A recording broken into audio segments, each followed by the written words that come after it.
তোমাদের একটা ফানি গল্প শোনাই। তো যাদের মন খারাপ আছে অবশ্যই মন ভালো হয়ে যাবে, এটা আমি কথা দিতে পারি। যদি হাতে কয়েক সেকেন্ড সময় থাকে তাহলে আমার গল্পটা শুনে যেতে পারো। তো ছেলেটার নাম সুঙ্কু। তার সমস্যা একটাই, সে ইংরেজিতে কথা কইবারই পারে না। কিন্তু ম্যাডাম তো রেগে মেগে পুরো আগুন। সুঙ্কু, তুমি যদি কালকে ইংরেজিতে কথা বলা না শিখতে পারো, না শিখে আসো, তাহলে কিন্তু তোমার খবর আছে। তো সুঙ্কু তো ম্যাডামের এই কথা শুনে ভয়ে ভয়ে বাড়িতে গেল। আর পরের দিন সুঙ্কু যখন স্কুলে আসতেছে, তখন অনেকক্ষণ আসার পরে দেখতেছে একটা ছেলে একটা মেয়েরে বলতেছে বলে, হ্যালো ডার্লিং। তখন সুঙ্কু বলল, এই তো পাইছি রে, এটাই তো ইংরেজি। আরে আল্লাহ, এত সহজ কথা আর আমি শিখতে পারি না। যাক, এটা আমি মুখস্থ করে নি। তো সুঙ্কু মুখস্থ করে নিল, হ্যালো ডার্লিং। চুঙ্কু ভাবলো রাস্তাঘাটে মনে হয় মানুষ ইংরেজি বলে সবাই, তো এবার থেকে যার ইংরেজি শুনবে সেটাই মুখস্থ করে নেবে। তো চুঙ্কু আর একটু দূর আগে যাওয়ার পরে পার্কের ধারে একটা মেয়ে একটা ছেলের বলতেছে, সেটা ননসেন্স।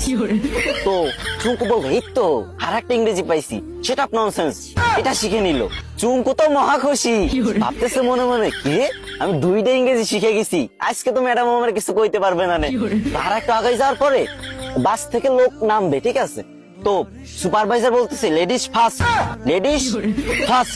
তো চুঙ্কু ভাবছে যে এই তো শিখে ফেলছি 3 নাম্বার ইংরেজি, 3টে ইংরেজি শিখে ফেলছি, আমি তো পারি না ইংরেজি, আজকে 3টে ইংরেজি একসাথে শিখে ফেলছি, ম্যাডামরা তো যাই ফাটাই দেবো পুরো। তো চুঙ্কু তো মহা ভাবসাব নিয়ে পুরো নায়ক শাকিব খানের মতো হাঁটতে হাঁটতে স্কুলে চলে গেল।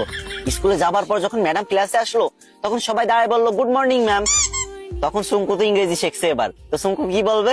চুঙ্কু বলল, হ্যালো ডার্লিং। এই কথা শুনে ম্যাডাম তো পুরো রাইগে মেগে ফায়ার। ম্যাডামের কান, নাক, চোখ, মুখ সব জায়গাতে আগুন বেরোচ্ছে, আরো কোন জায়গাতে যে আগুন বেরোচ্ছে কোনো ঠিক নাই, ঠিক আছে। তো চুঙ্কুরে বলল, হাউ ডেয়ার ইউ।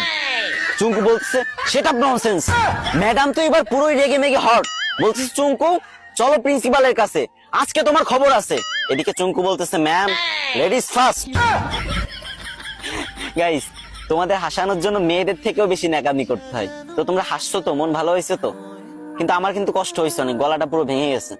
তো এখন কান্না মুখ নিয়েই বলতেছি, আমার আইডিটা অনেকদিন ধরে ফ্রিজ, আমি অনেকদিন ধরে ভিডিও করি না, তাই তোমরা আমার ভুলে গেছো। এখন থেকে নিয়মিত ভিডিও আপলোড দেবো, আর তোমাদের মাঝ থেকে যাব না। বিশ্বাস করো, প্রত্যেকদিন আমি ভিডিও দেবো, 3, 4, 5, 6টা করে ভিডিও দেবো প্রত্যেকদিন। তো প্লিজ তোমাদের কাছে একটা দাবি, ছোট ভাই হিসেবে এই ভিডিওতে একটা শেয়ার করে দিবা ভিডিওটা। না মানে তোমাদের হাসালাম, এখন কান্না মুখ নিয়ে বলতেছি, যদি একটা শেয়ার করে দাও অনেক খুশি হবো ভাই। শেয়ার করে একটা কমেন্ট করো যে আমি শেয়ার করছি, আমি দেখতে চাই যে কারা আমার ভালোবাসে।